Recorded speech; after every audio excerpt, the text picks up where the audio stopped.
Welcome to Cordell Cordell's Men's Divorce Podcast, bringing you information for guys before, during, and after divorce, and everything related to family law. This podcast is not to be taken as legal advice, and no attorney-client relationship is established.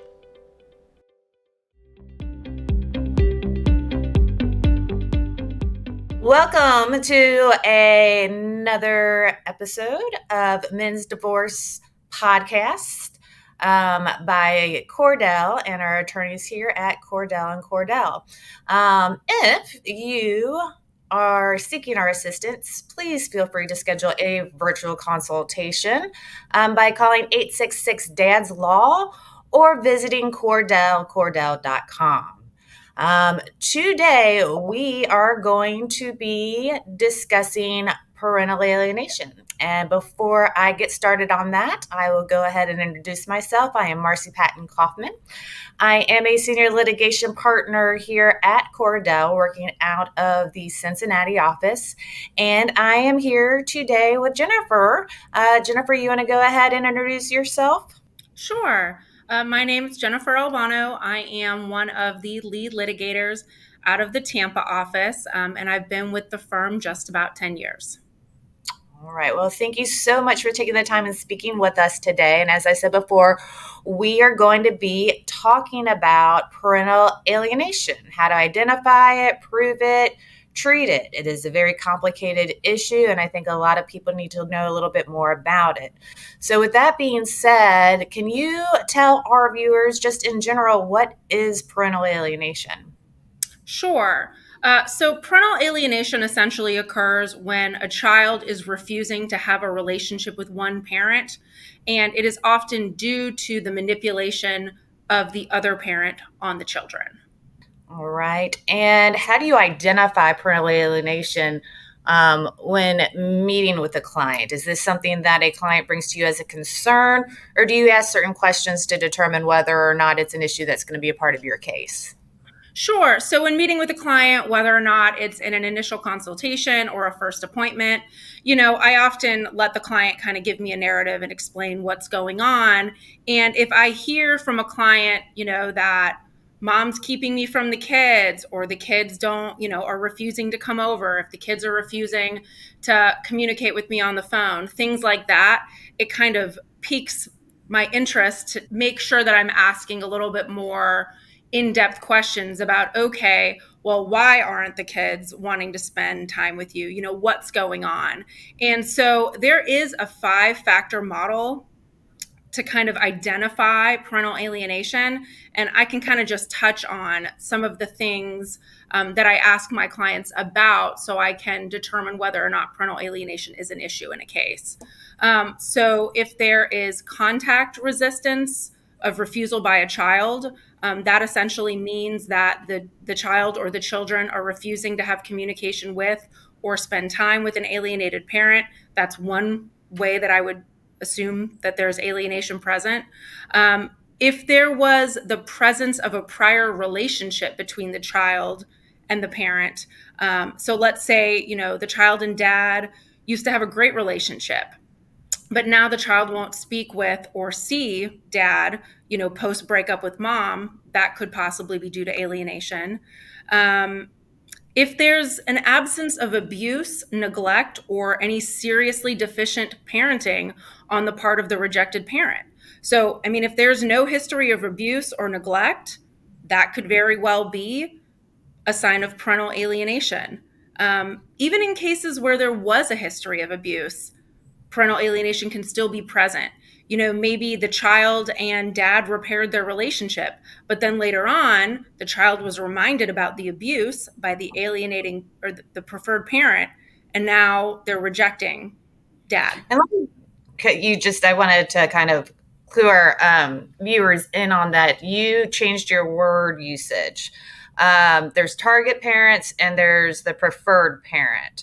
And is it accurate to state that the preferred parent is the one that we look at as the person that is conducting the alienating behaviors, and then the target parent is the parent that is the recipient of the alienating behaviors or commentary and things like that?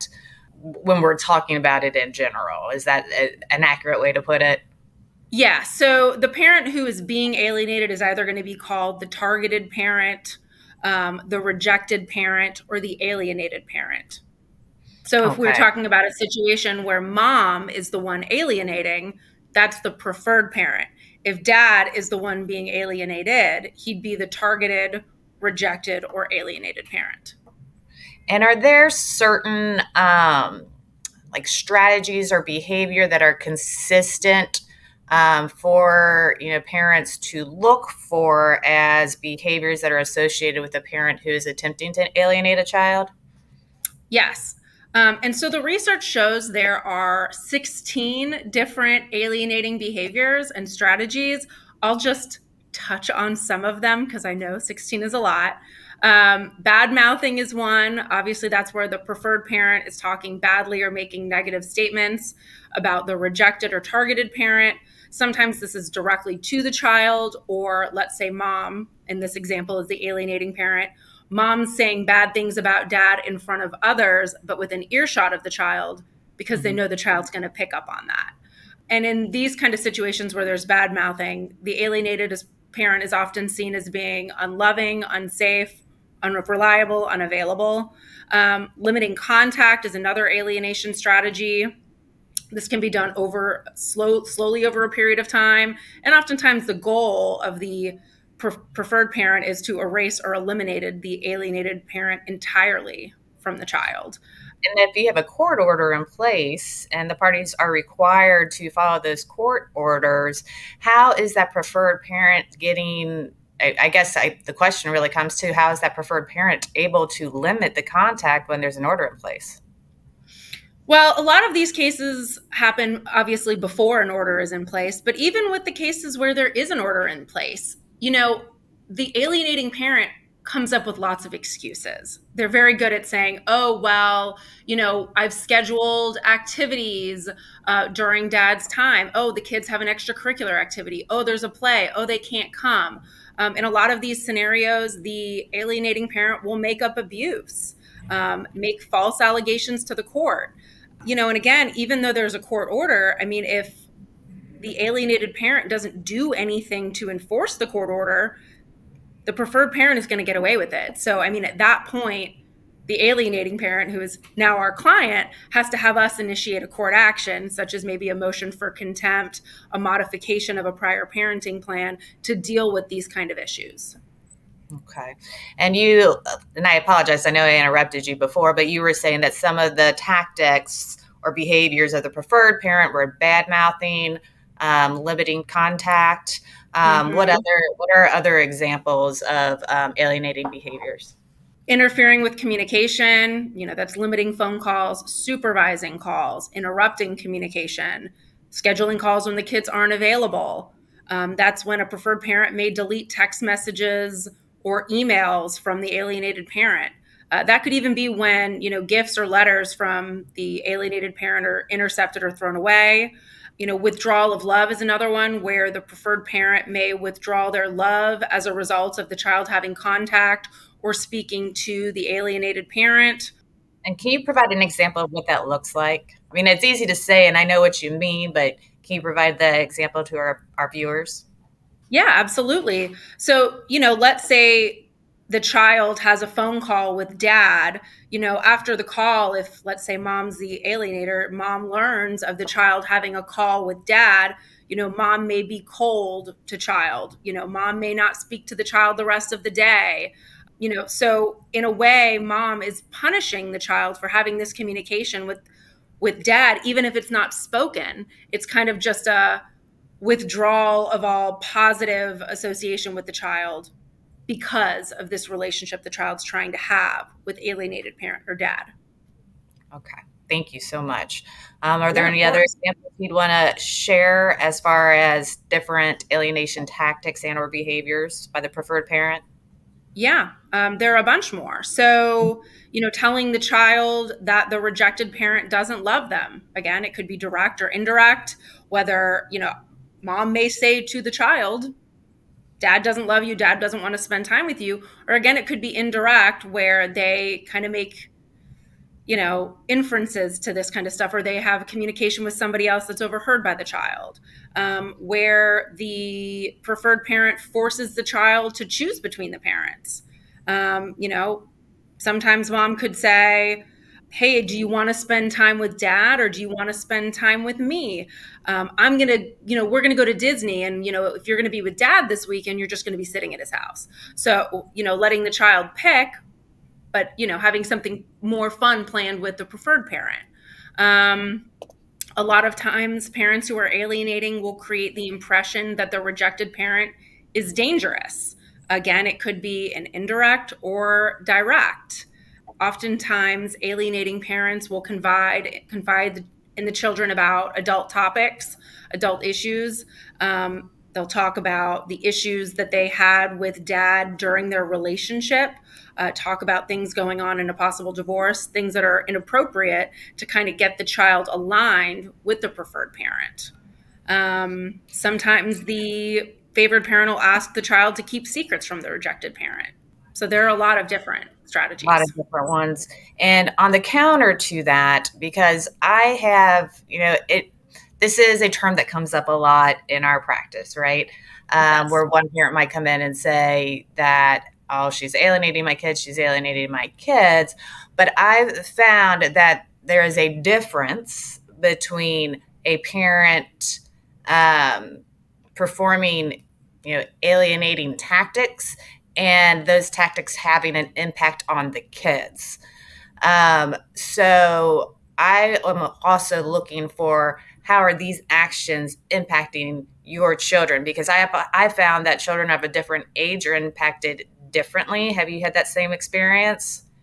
I have, yes. The younger children are more impressionable, but, and then the longer the alienating behaviors by the preferred parent continue, then the alienation gets worse. But when kids are a little bit older and they're a little bit less impressionable, let's say the parents get divorced when the kids are 16, 17, it may not have as much of an impact on older teenaged kids than it would, children that are younger, maybe 6 or 7 years old. And what kind of behaviors from children should we be looking for to see if they are being impacted by these alienating tactics? So research shows that there are 8 different behavioral manifestations of alienation. One is campaign of denigration. That's essentially an ongoing campaign of the kids to criticize the rejected parents. Oftentimes, the statements are going to seem rehearsed. So the child may begin to list the criticisms and complaints of the rejected parent to therapists, evaluators, attorneys, law enforcement officers, to a judge. And the behavior seems to happen overnight, usually after the child and father or the rejected parent have a positive relationship. And just for clarification there, when you're saying that they're saying the same thing over, are they saying things consistent or similar to what the preferred parent might say to them? Is it almost like they're little like parrots, like they're parenting, like what the preferred parent has indicated in the past? Oh, yes. Oftentimes it's the same phrasing. So, if you get experts involved in these cases, oftentimes the therapist or, a social investigator involved may notice that the kids' phrasing and, criticisms of dad are the same criticisms that the preferred parent has. And so they're kind of mirroring the things that mom may say about dad over and over consistently to all the different evaluators in an effort to get out of having to spend time with the alienated parent. Okay. And what other symptoms should we be looking for as they manifest in children? Sure. So some other ones are, absurd rationalizations for rejecting the other parent. Can you give an example of that? Yeah, of course. So, a child's rejection of the parent is maybe far out of proportion to what the parent has actually done. So, let's say, for example, dad got the kids to school late by 10 minutes. The children may blow it way out of proportion to be like, dad never gets us to school on time and we're missing school and we're going to flunk out of school because of dad. And so things are blown way out of proportion with dad, who's maybe gotten the kids to school a couple times late.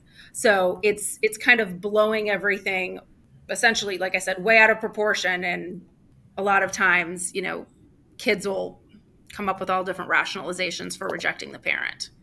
And what about, I know that another one is a lack of ambivalence. Can you kind of go through exactly what that looks like when we're looking at manifestations of children? So this means that the child is either going to consider their parents either all good or all bad. The kids really aren't able to differentiate that. So there's no middle of the road, there's no mistakes on the part of the rejected parent. And a child who's been alienated will see no redeeming qualities at all in the rejected parent. So, again, going back to the example of dad getting the kids to school 10 minutes late, well, dad is now all bad because he got the kids to school 10 minutes late. Okay. And what about when you see this a lot, especially when they're getting evaluated by counselors or psychologists or whatever, when the kids are saying, this is my decision. This is what I want. How do you know when it is what that child wants versus a child that might have been manipulated by a preferred parent? Yeah. So, when the child strongly professes that the decision to cut off the rejected is only theirs, you have to have good experts and good therapists in your corner. You have to have possibly a therapist or a reunification counselor that's very well versed in alienation, because oftentimes alienation is really counterintuitive. A lot of the times judges or, investigators or even counselors who aren't trained in alienation, they want to believe what the kids are saying. And so you've got to have somebody well trained. But oftentimes, if you do have somebody that's well trained, they'll be able to see that, by the child kind of strongly professing that this decision was solely theirs, they're able to see that it's because they've been influenced by the favored parent. Is there any other symptoms that can be easily identified by the targeted parent as signs of it that their child's been alienated? Yeah, there are a couple more. A lack of remorse by the children. That's generally an absence of guilt on the child's part about their rude and hurtful treatment of the rejected parent. There is reflexive support for the favored parent. That's when the child will not even consider that the rejected parent has any type of legitimate point of view and fully sides with the favored parent. A presence of borrowed scenarios. That's when the child makes accusations about the rejected parent using phrases from the favored parent, like we talked about a little bit earlier. And then one of the major ones that comes up a lot in alienation cases, and I will tell you has come up in every single alienation case that I've had, rejection of the rejected parent's extended family. So that's when the children previously had a loving relationship with, dad's grandparents, aunts, uncles, cousins, and now all of these people are avoided or rejected and are no longer in the children's lives. Yeah, these are really, really sad situations. And I know that they are often very difficult because there's not an easy fix. So what do you tell a client or how do you advise a client on handling this situation if it is something that is prominent in their case? Sure. So, depending on the extent of the alienation, how long the alienation has gone on, that's going to kind of drive how I think it should be addressed in the case. Let's just say that the parties have just split up and there is no court order in place. I may advise my client to file for majority time sharing. I may tell my client that we should motion to have either a social investigator or a guardian ad litem appointed. That's an expert who's going to investigate the family and make a recommendation as to a parenting plan and to look into the alienation. I may recommend that we get a reunification counselor appointed to the case to attempt to repair the relationship between the child or children and the rejected parent.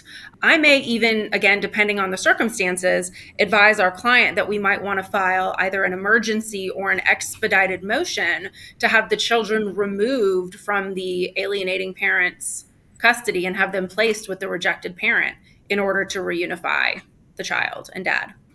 And I absolutely agree with that. I find though that those emergency orders are really, really hard to come by sometimes They because it is are. not what courts often consider a typical emergency, something that is easy to identify, such as physical abuse.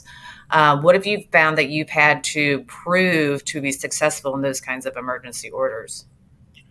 So I've never been able to just have a client come in and I immediately file an emergency motion. There's a lot of things you kind of have to line up first. So, in my experience, when I found that there's been alienation, my first step would be to get the reunification counselor on board, and try and reunify and repair the relationship. Oftentimes that doesn't work if you have severe parental alienation. So long as the favored parent is still involved in the kids' lives and still has influence over the kids, it's very possible that the reunification counseling sessions aren't going to progress substantially. So if reunification counseling fails, I may then, maybe during the reunification counseling or once it terminates, I may then motion to have an expert, such as a guardian ad litem or a social investigator, appointed. I did have one case where we filed an emergency motion relating to severe alienation. And in that case, we had reunification counseling that failed. We had a social investigator get on board. And as soon as I got the social investigator's report back discussing the extent of the alienation, upon receipt of that, that's when we filed the emergency motion and said the kids were in danger with mom. They needed to be removed from mom's care and placed with dad. And because I had all of that lined up, we were able to get the emergency motion scheduled. It ended up being like an 8-hour emergency hearing. Oh, All the wow. experts had to come in and testify. But the kids were removed from mom's care, placed with dad for 90 Now, days. No, I was going to say, did they order a no contact order? they did. And so that is the recommendation from anybody that's versed in alienation. That's what the research shows. So to be able to repair alienation, to be able to repair the relationship with the rejected parent and the children, if it's severe alienation, essentially experts are going to say the kids need to be removed from the preferred parent's care and placed with the alienated parent for no less than 60 to 90 days, no communication whatsoever with that preferred parent. And then they need to be with a counselor who is versed in reunification, and they're going to focus on repairing that relationship. And then once that 60 to 90 days are done, they'll kind of slowly reintegrate contact with the preferred parent. But at that point, oftentimes the bond between the favored parent and the children has been repaired enough, and counseling is there to kind of stay as a buffer so that the alienation doesn't continue. Yeah.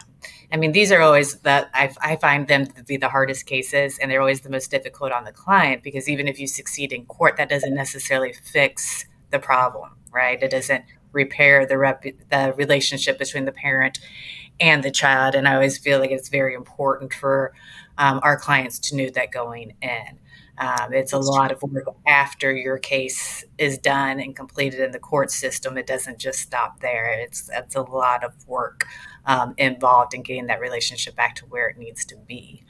And then the other side of that coin is the difference between alienation and estrangement, and making sure that there is a clear understanding of the difference between those two things, even though they kind of go together in the spectrum. Can you talk to our viewers a little bit about the difference between alienation and estrangement? Yeah, I mean, that's kind of just, how it began. Is it that our client wasn't necessarily present with the kids and they've kind of grown apart? Or is it that one parent is actively pursuing a campaign against the other parent? A lot of times, let's say, it's a paternity action and, maybe dad wasn't super involved with the kids the first 5-6 years and now wants to get involved in their lives, which is great, and they should, but it's going to take time to kind of get the kids on board. It may not be that mom's sitting there saying, oh no, you shouldn't have a relationship with dad, and I won't love you if you don't have a relationship with dad. That parent may be, encouraging the kids to have a relationship, but they're somewhat more reluctant just because they don't know that parent. With alienation, a good relationship with the alienated parent existed before.